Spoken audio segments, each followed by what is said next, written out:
Greetings, my brothers and sisters. There's a political storm brewing in our community today. And here with your political weather report is the urban politician.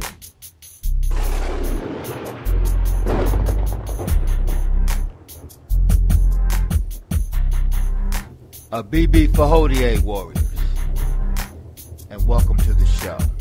I want to start this show with a quote. Power concedes nothing without a demand. It never did, and it never will. Find out just what any people will quietly submit to, and you have found out the exact measure of injustice and wrong which will be imposed upon them. And these will continue till they are resisted with either words or blow, or with both. The limits of tyrants are prescribed by the endurance of those who they oppress. Frederick Douglass. The American Negro collectively is richer than most nations of the world. We have an annual income of more than $30 billion a year, which is more than all of the exports of the United States and more than the national budget of Canada. Did you know that? That's power right there if we know how to fool. We should own and operate and control the economy of our community. We have to become involved in a program of re-education to educate our people into the importance of knowing that when you spend your dollar out of the community in which you live, the community in which you spend your money becomes richer and richer. The community out of which you take your money becomes poorer and poorer. And because these Negroes who have been misled, misguided, are breaking their necks to take their money and spend it with the man is becoming richer and richer, and you're becoming poorer and poorer. And then what happens? The community in which you live becomes a slum. It becomes a ghetto. The conditions become run down. And then you have the audacity to complain about poor housing in a run-down community. Why, you run it down yourself when you take your dollar. Welcome back to the Urban Politician Show. This has been one hell of a week. This past Sunday, on Oprah's network OWN, Bill Duke's needed documentary, Dark Girls. For those of you that haven't seen it, you should. Also this week was the beginning of the Trayvon Martin trial, or should I say the George Zimmerman trial. Paula Deen. And in the midst of all of that, the Supreme Court of these United States decided to take out a key component to the Voting Rights Act. I don't know how many of you paid attention to that. But we're going to talk about all these things. We're going to try to get to all of these things in this show and deal with it and try to see if we can identify the common thread between all of them. I'm going to play a commercial and a song for you to contemplate on. I'll see you on the other side.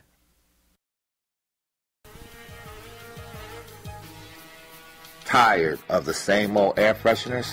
Sankofa Oils and Products, your aroma burning oil for your home, business, and car. Packaged neatly in a 1-ounce spray bottle. We have an assortment of different fragrances for your delight.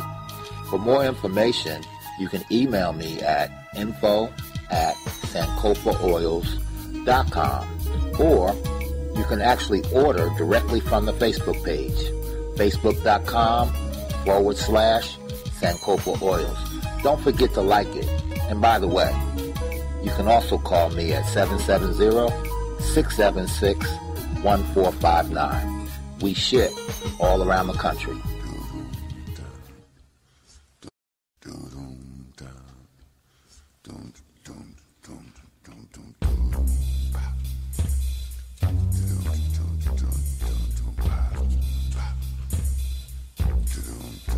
Hey, yeah, we're the same brothers from a long time ago. We was talking about television and doing it on the radio.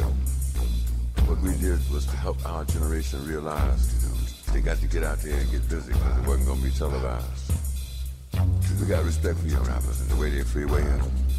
But if you're going to be teaching folks things, be sure you know what you're saying. Older folks in our neighborhood got plenty of know-how. Remember, if it wasn't for them, you wouldn't be out there now. And I ain't coming at you with no disrespect. All I'm saying is that you damn well got to be correct. Because if you're going to be speaking for a whole generation and you know enough to try and handle their education, be sure you know the real deal about past situations and ain't just repeating what you heard on the local TV station. Sometimes they tell lies and put them in a truthful disguise. But the truth is, that's why we said it wouldn't be televised. They don't know what to say to our young folks, but they know that you do. And if they really knew the truth, why would they tell you? The first sign is peace. Tell all them gun-toting young brothers that the man is glad to see us out there killing one another. We raised too much hell when they were shooting us down, so they started poisoning our mind and trying to jerk us all around. And then they tell us they got to come in and control our situation. They want half of us on dope and the other half in incarceration. If the ones they want dead ain't killed by what they instigated, they can put some dope on the brother's body and claim it was drug-related. Tell them drug-related means there don't need to be no investigation, or at least that's the way they're going to play it on the local TV station. All your 9mm brothers, give them something to think about. Tell them you heard that this is the new word. They got to work that stuff out. But somehow they feeling the wrong way with a gun in their hands. They feeling real independent, but they just pulling contracts with a man. 5 is 5 will tell you it's hopeless out there on the avenue, but if they really knew the truth, why would they tell you? And if they look at you like you're insane and they start calling you scarecrow and say you ain't got no brain, or start telling folks that you suddenly gone lame, or that white folks have finally co-opted your game, or worse yet, implying that you don't really know, that's the same thing they said about us a long time ago. Young rappers, one more suggestion before I get out of your way. But I appreciate the respect you give me and what you got to say.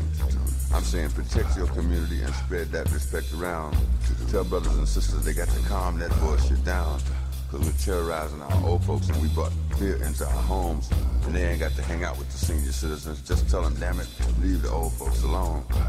And we know who ripping off the neighborhood. Tell them that BS has got to stop. Tell them you're sorry they can't handle it out there, but they got to take the crime off the block. And if they look at you like they think you're insane, or start calling you scarecrow thinking you ain't got no brain, or start telling folks that you suddenly gone lame, or that white folks have suddenly co-opted your game, or worse yet, saying that you really don't know, that's the same thing they said about me a long time ago. And if they tell folks that you finally lost your nerve, that's the same thing they said about us when we said Johannesburg. But I think you young folks need to know that things don't go both ways. You can't talk respect on every other song or just every other day. What I'm speaking on now is the raps about the women folks. On one song, she's your African queen, and on the next one, she's a joke. And you ain't said no words that I haven't heard, but that ain't no compliment. It only insults 8 people out of 10 and questions your intelligence. 4-letter words or 4-syllable words won't make you a poet. It will only magnify how shallow you are and let everybody know it. And if they look at you like they think you're insane, or they call you scarecrow thinking you ain't got no brain, or start telling folks that you suddenly gone lame, or that the white folks have finally co-opted your game, or you really don't know, they said that about me a long time ago.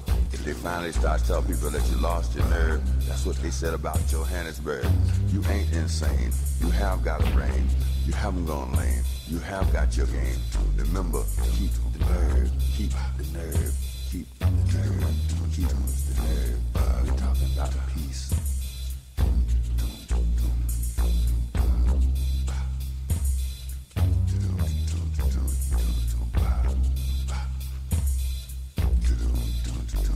Family.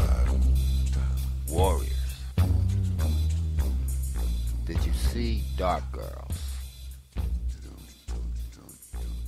I can't say I was surprised. Not at all, because if you follow me and you listen to my previous shows, we talked about that. We talked about the dark skin, light skin, I want to call it fiasco. My last show, didn't do one last week, celebrated my mother's 75th birthday party. So we skipped a week here. But the last show, we talked about black men versus black women, and I gave a scenario that we tend to turn on one another and not focus on the driver of the bus. In other words, not focusing on the elements that create the situation that turns us on the inside. And that was my driver of the bus analogy. And I kind of saw the same thing in Dark Girls. It's society, or this culture, if you will, the images that boom into your head daily on TV, magazines, billboards, etc., define for this culture what beauty is. And the further away from what that definition is, the more psychological impact it has on both black men and black women, or black boys specifically and black girls.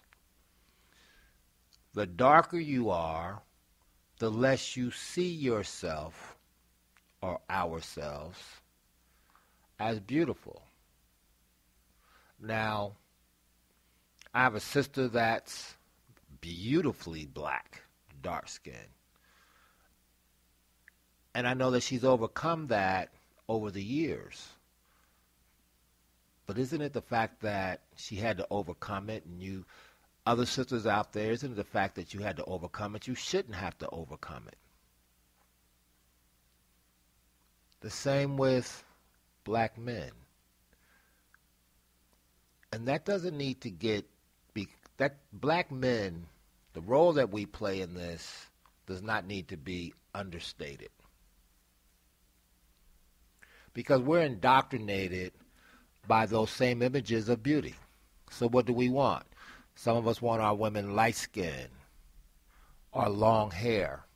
And even if they're dark-skinned, we want them to have long, straight hair. And anything outside of that is not beautiful to us. So we end up hating ourselves psychologically. It's not a conscious thought, it's a subconscious thought. But we can't blame all of that on the media as well. Now, can we? Young black girls and black boys, what do they see their mothers doing and their aunties and black women all around them? They see straight hair, weaves. They see everything that pertains to beauty in a black woman but doesn't look like them because they're too young to have their hairs permed. So they're looking at themselves in their natural state. And they see mommy is beautiful and she has, actually they probably don't even know that, even can't conceive that it's been permed and straightened and that's not mommy's natural hair. So then they start to look inward and say, well, I'm not beautiful like mommy. And little boys say, I want a girl like mommy with that straight long hair. Now, we've heard all the reasons why we want to perm our hairs. We want straight hair, long hair, weaves, etc., etc., etc. It's my hair. Since I bought it, it's my hair. Or I don't look right in my natural state. Who told you that? You've been indoctrinated. We've been indoctrinated with those images of beauty. But we're also psychologically assisting in the damage of our children. There's no way on God's green earth that our children should be suffering psychologically as to how they look. We play a major role in that. It's not just about cutting off the TV. It's not just about teaching our children that they're beautiful and that they're pretty and that they're smart and that they're intelligent. Because oftentimes, by the time you even start to tell them these things, they have already come up in their little minds that something ain't right here. We may not think they're paying attention, but guess what? They are paying attention and they see everything. And they're internalizing it because they can't verbally communicate what they're feeling at that age. Remember the little girl in Dark Girls that picked the light-skinned picture as smart and pretty and the dark-skinned picture as ugly and dumb. She's not old enough to really understand everything, but then she does understand everything, doesn't she? She's already internalized it before we even have an opportunity to build up their self-esteem. So they're already starting behind the 8 ball. So we have to fight just to get them back to even and then build on top of that. And most of us don't even recognize it until it's too late.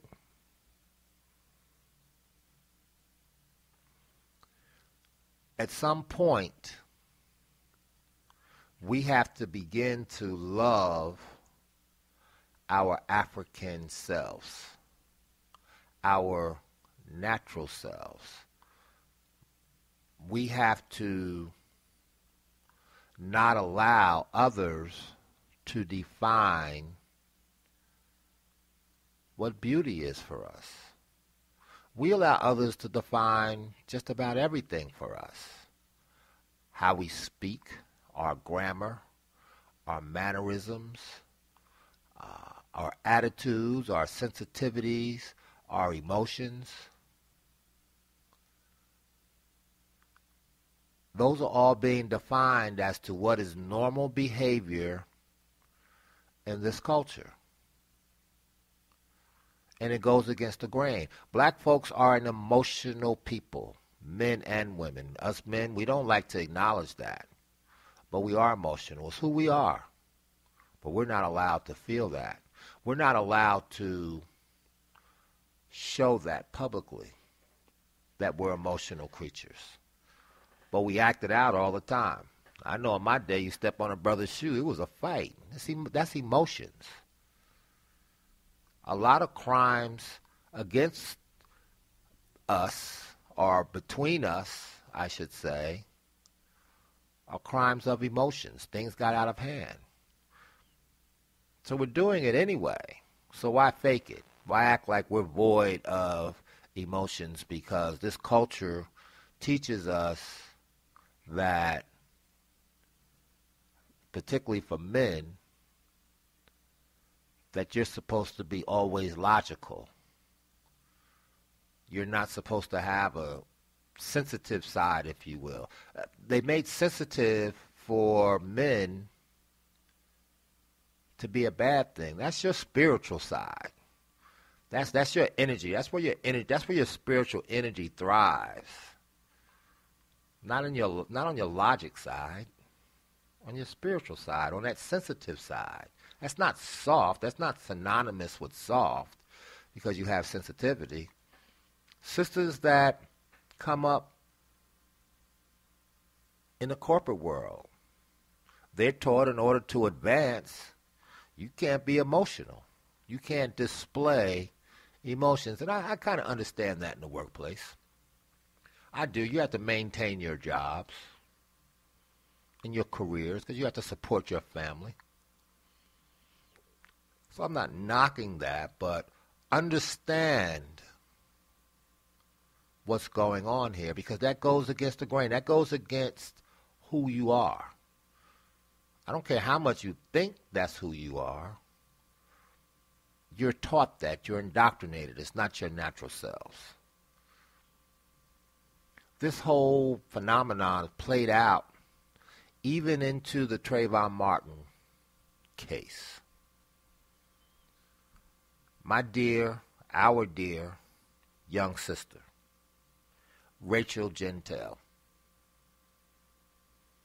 I wonder how much of the ridicule by us came because she's dark-skinned. No one wants to admit that. But I saw pictures on Facebook this week, side by side with Precious. Remember the movie Precious? Now, I don't know if that was intended to ridicule or compliment. It appeared to me it was ridicule.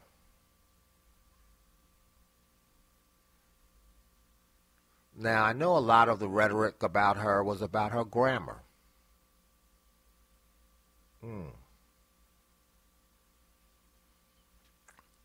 A lack of command of the king's or queen's English means that you can't be truthful and honest, or means that you're unintelligent. A lot of us didn't see the intelligence in her, the strength in her, because we were ashamed of our own. That young woman speaks 3 languages. 3. I don't know too many of us that speak 2, let alone 3, yet we stand in judgment of this young sister. Judgment.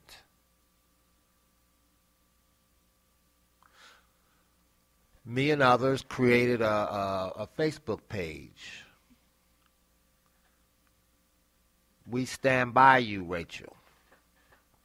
I have probably about 3,800 friends on Facebook. Well, I need to be careful with that word, friends. And there's probably a little over 1,000, at least at the time that I'm recording this show. Don't know what it will be when this show gets posted. And 85% of the people who like that page aren't even in my friends thing. Just showing solidarity for the sister. She went through hours and hours of grilling, unprepared, demeaned by the people inside the court and people outside the court. To leave her just, dangling and insecure and with herself? Is that how we going to leave that sister? Is that how we do our own? Because she didn't speak good grammar. And she had attitude. She didn't... I've heard some say she didn't show respect. Respect to who? Who in that courtroom, particularly dealing with her, I know you're not talking about the defense attorney, deemed respect. Did he respect her? Yes, I know he was doing his job, but it's quite interesting that they deal with some of the white witnesses quite differently than they dealt with her. But you know the interesting part? She held her own. She frustrated him. He couldn't pin her down. This so-called unintelligent young woman. That's what the media calls her. She's slippery. That's what the media called her. But when others can't get pinned down, they're considered intelligent. See, we play into all of this. You know, I'm not going to sit here and say to you that I don't want to see our young folks in a position that they can't handle themselves. I'm talking in terms of having a conversation that people can't understand what they're saying. I understood it perfectly. I think you know what I mean. And I'm being very careful of mastering the Queen's English. I know that in order to survive in this culture, you have to master the Queen's English. In order to get a good job, you have to master the King's English. I guess my fight here is, why do we have to conform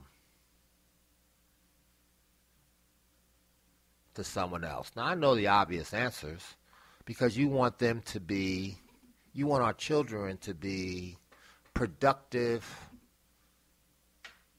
citizens, that they can work and raise their own families and build their own wealth. That makes sense. But Hillary Clinton, she made this statement popular, but the origins didn't come from her. It's an old African proverb: it takes a village to raise a child. So what do we take from that? Does that mean to us that we're only concerned about our own children? Make sure they speak proper English. Make sure they're disciplined. Make sure they know how to handle themselves professionally, so only they can go out in the workplace. What responsibility, adults, do we have to the other children in the community? We just washed our hands of the Rachels of the world. We don't want no part of them. But we don't realize it comes full circle. They are our future. Nothing changes in them unless we change. Unless we're willing to make the necessary sacrifices for the village to raise the child, for all of us to have a responsibility. It doesn't matter if it's our child or not. We have a responsibility to that as adults. But we're too caught up in our own thing, doing what we do. And as long as it's not mine or my child, I ain't worrying about it. Until you find yourself in a situation where that other child is on national television for the world to see, and you're embarrassed by her or him. Or when you're faced with black-on-black crime, high black unemployment. You can't ride through certain parts of town because you're ashamed, and you look at them with disgust, your own people, oftentimes your own family.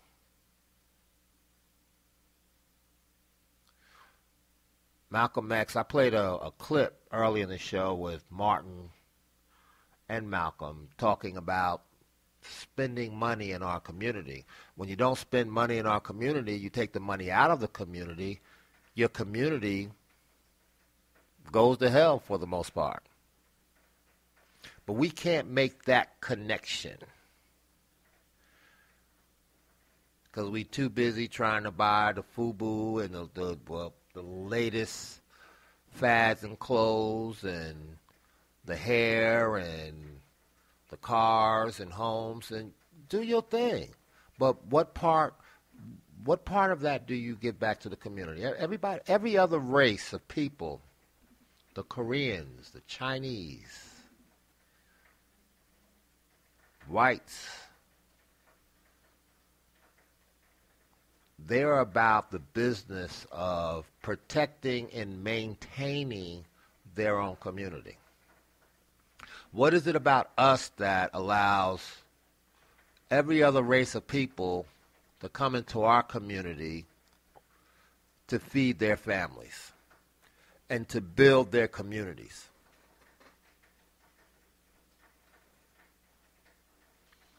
I don't see us going into their communities.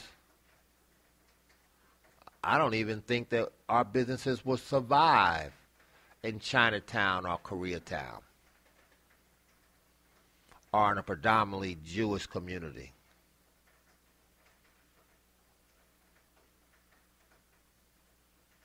Yet, we'd rather spend money with them than spend money with our own. I wish somebody could help me with that, because I can't figure it out. Someone said post-slavery syndrome. I think I'm missing a word in there. I'm sure I'm missing a word in there. But I think you get my drift. And the thing is that none of us think that we're afflicted with that. We don't think that we have deep-rooted slavery issues. But it's quite obvious because we hate ourselves. We don't trust one another. We don't support one another. If you're light-skinned and you're looking at a dark-skinned people, they're ugly. If you're dark-skinned, you think that the light-skinned person thinks that they're better than you, and sometimes light-skinned people do think that they're better because they've been indoctrinated with it. But guess what? They're not driving the bus either. None of us are. We don't have anything to drive. We don't own the media and the magazines. We don't do any of that. We're not manufacturing most things, supporting our black farmers, or growing our own, supporting our independent schools that have a vested interest in teaching our children self-pride, pride in culture, pride in race, our history. Oftentimes when I speak of African-centered education, I think people think I'm radical. I'm radical because I believe and I love my black race. But I'm radical. And those that think differently aren't.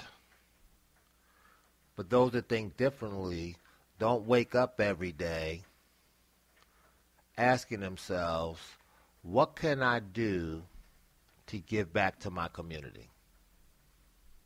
What can I give of myself for my community? What sacrifices can I make for the betterment of my community?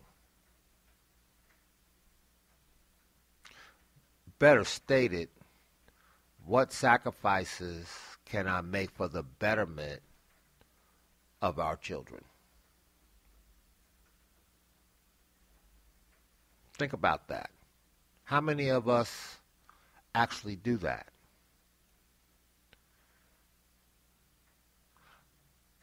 I go out of my way to try to make sure that I don't get in confrontational arguments with my brothers and sisters. Even when I disagree with them, I want to have a dialogue. I go out of my way to do business with black-owned businesses, even if it costs me $1. And trust me, I can't afford it, but it's about sacrifice.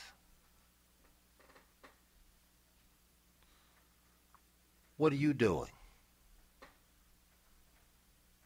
What are you doing to promote self? And I don't mean self in a selfish, individualistic way. I mean self in terms of your race, your people. What are you doing to recognize that you have your own biases towards your own people? Have you dug down deep and figured out what they are? Or you all still in a state of denial. I'm going to go to a music break. I'm feeling like Marvin Gaye, Save the Children. And then we're going to talk about the Supreme Court on the other side of it. I just want to ask a question. Who really cares? To save a world in despair? Who really cares?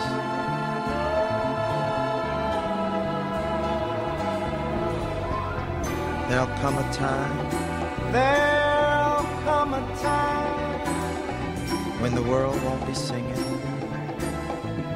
when the world won't be singing, flowers won't grow, no, bells won't be ringing,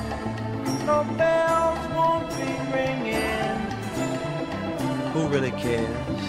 Who really cares? Who's willing to try? Who is willing to try to save a world? To save a world that's destined to die. That is destined to die. When I look at the world, it fills me with sorrow. It fills me with sorrow. Little children today, really gonna suffer tomorrow. Really suffer tomorrow. Oh, what a shame. What a shame. Such a bad way to live. Such a bad way to live. Who is to blame? Who is to blame? We can't stop living. When we can't stop living. Oh, oh. Live. Live for life. But let live, everybody. Live life for the children. Live life for the children. Oh, for the children. You see, let's save the children. Let's save all the children. Save the babies. Save the babies. And if you want love, you got love. Save the babies. Oh, the little feeling you got feeling. You will save the babies. All of the children.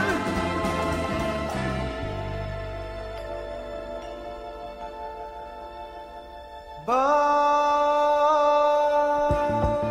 who really cares?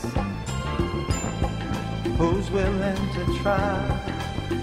Yeah, to save our world. Yeah, save our sweet world. Save a world that is destined to die.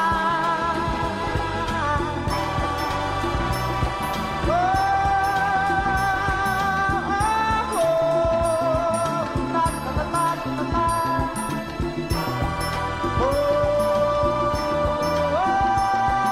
Oh, dig it, everybody.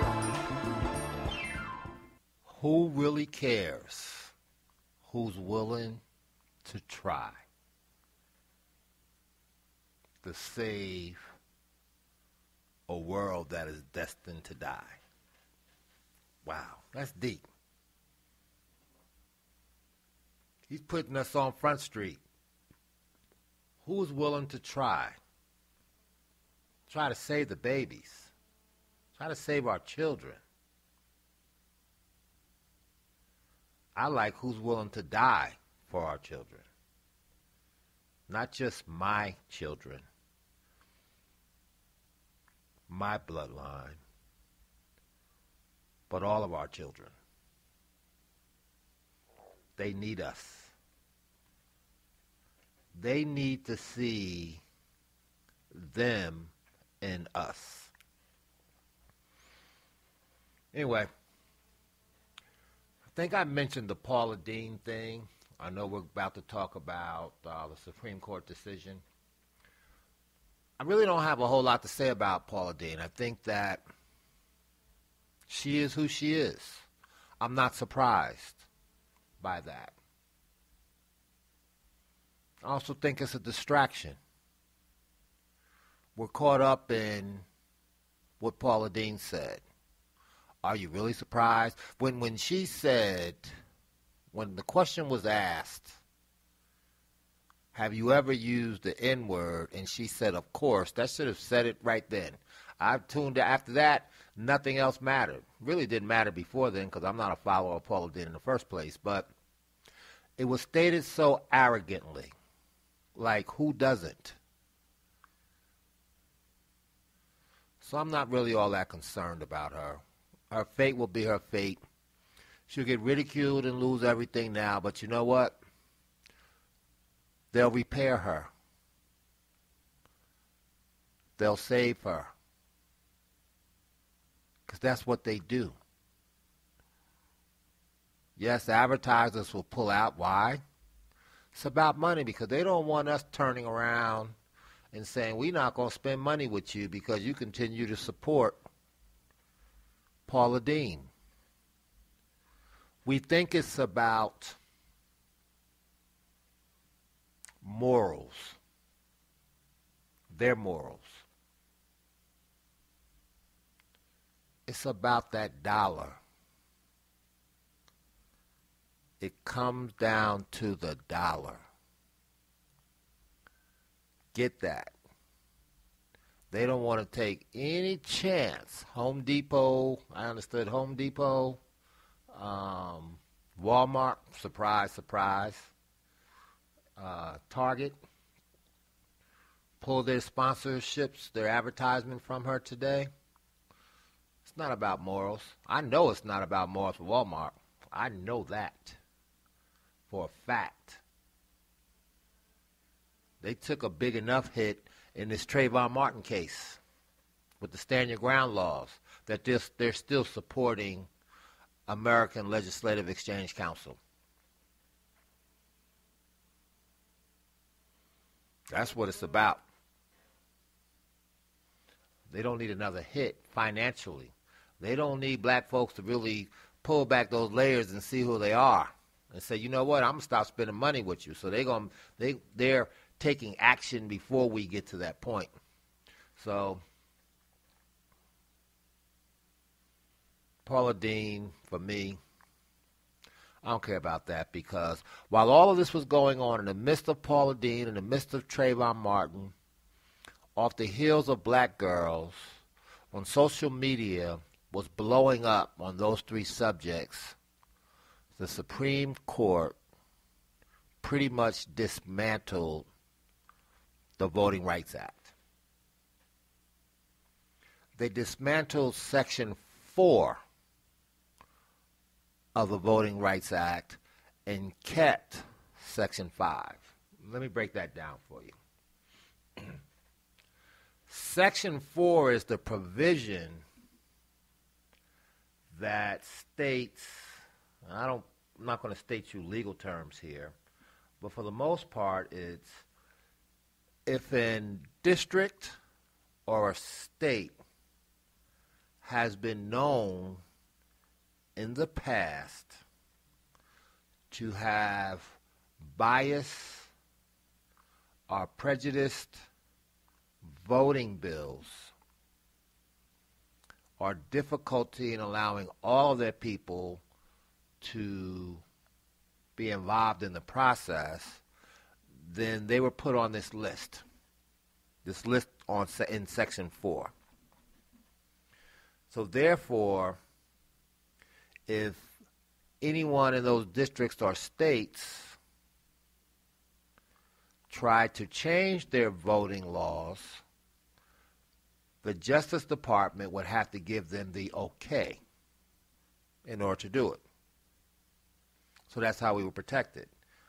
In fact, Florida in 2012 national elections, South Carolina, and several other states tried to change their laws and try to implement new voter ID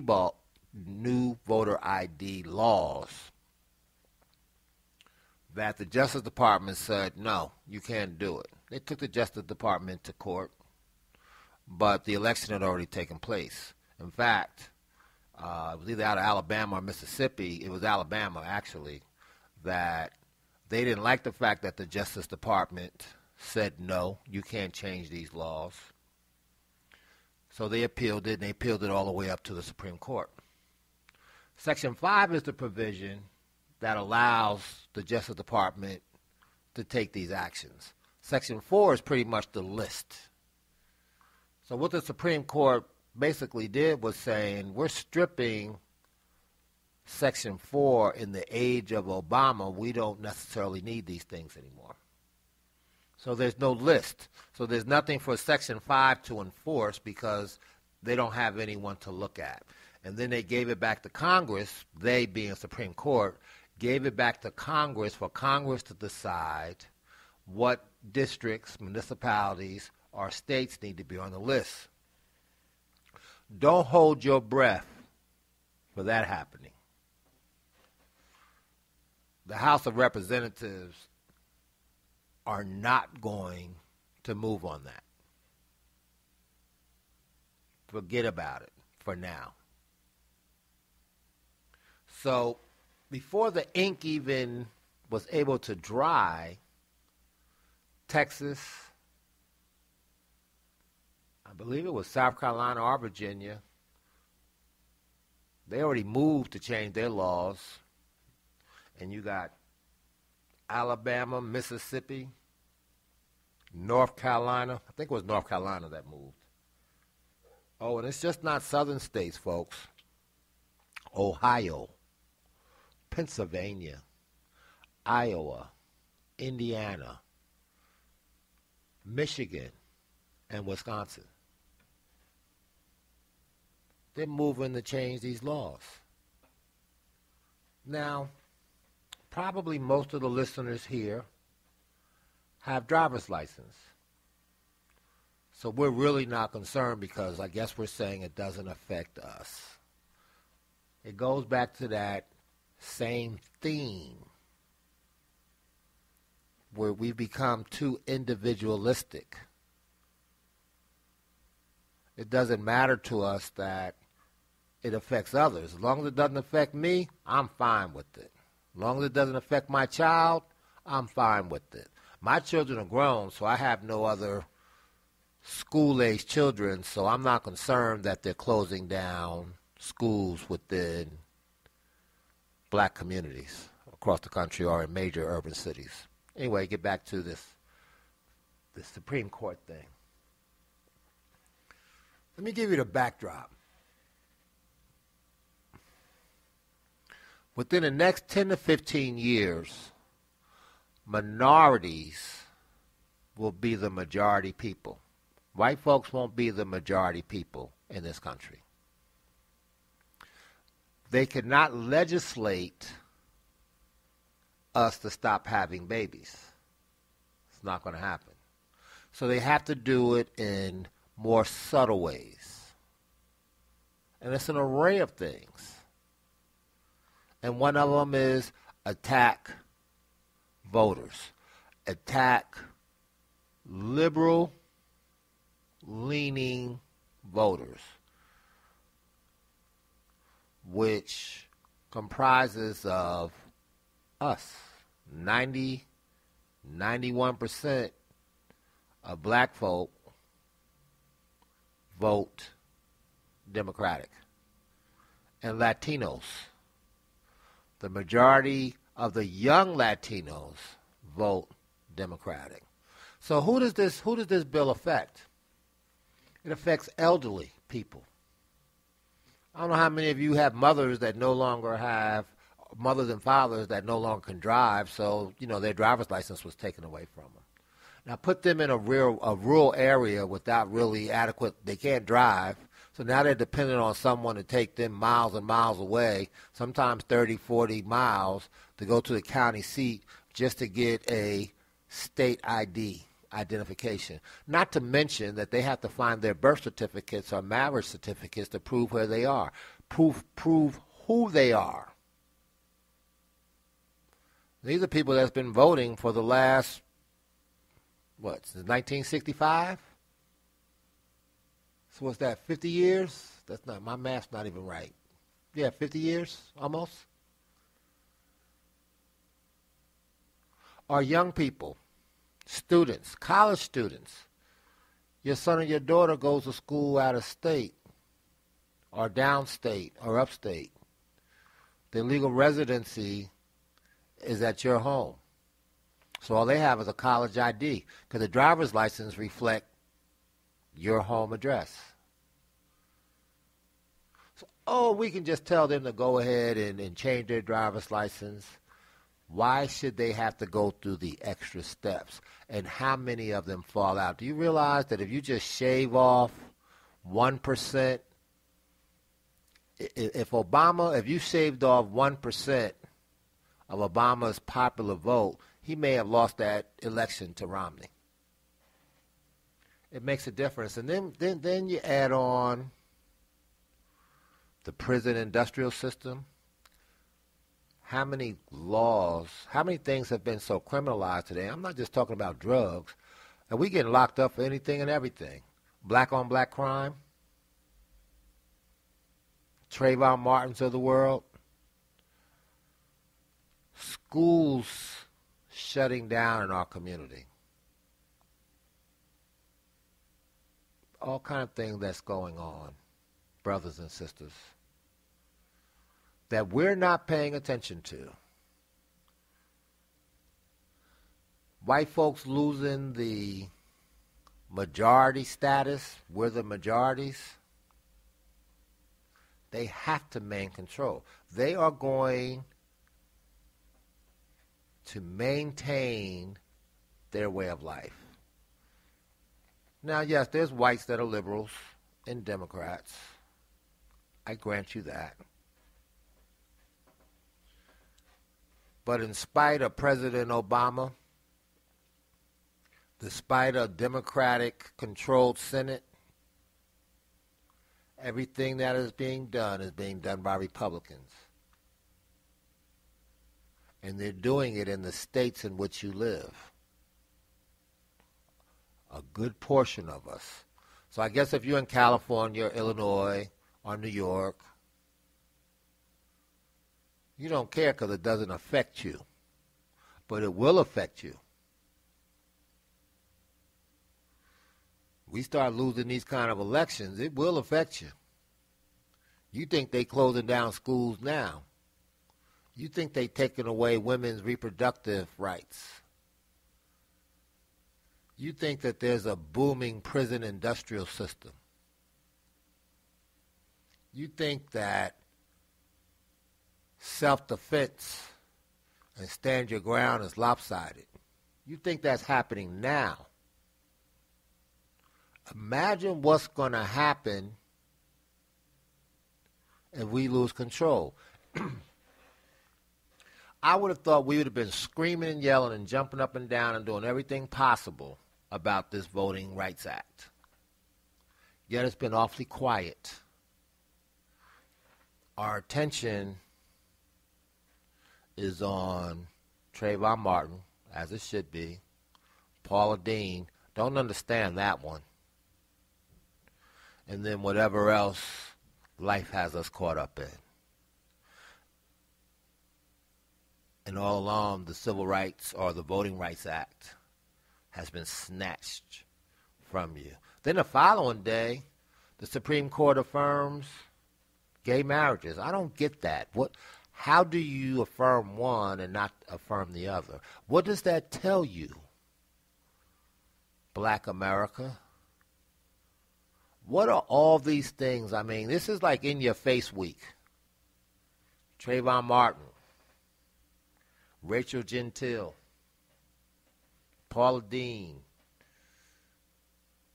Voting Rights Act, dark girls. What is all of this telling us as a people? Business as usual?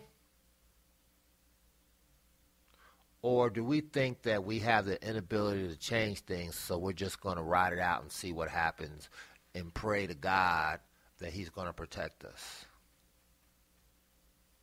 Do you know that in the late 1800s, after we were freed from slavery, black men then had the right to vote, because you know women didn't have the right to vote at that time. And black men voted in such large numbers that in South Carolina, we held the majority in the South Carolina state legislature. White folks was like, oh, hell no, we can't have this. So they changed the laws. And in doing so, they removed the black men from office and then ushered in the Jim Crow laws. Those Jim Crow laws in the South lasted almost 100 years. So when we had our civil rights movement in the 60s, the 50s and the 60s, that was really our second civil rights movement, because we were fighting for something that we already had. Make sense? Now in 2013, what we gained in 1965 is being rolled back, as if the same that it was rolled back from the 1800s. So what are we gaining?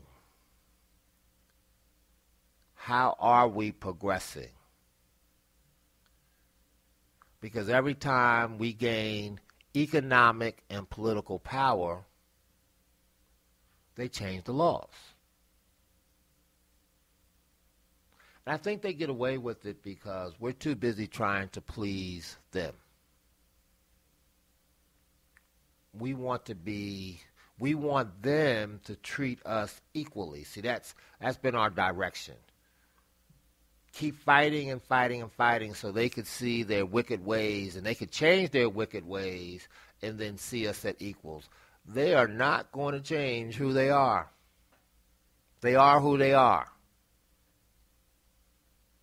That's why it's so important that we begin to build ourselves, build a nation, rely on our businesses, teach our children, embrace our blackness or Africanness, as I say it. Teach our own history to our children so they can be prideful. They can have self-pride. Dark-skinned little girls don't have to worry about being looked at as ugly.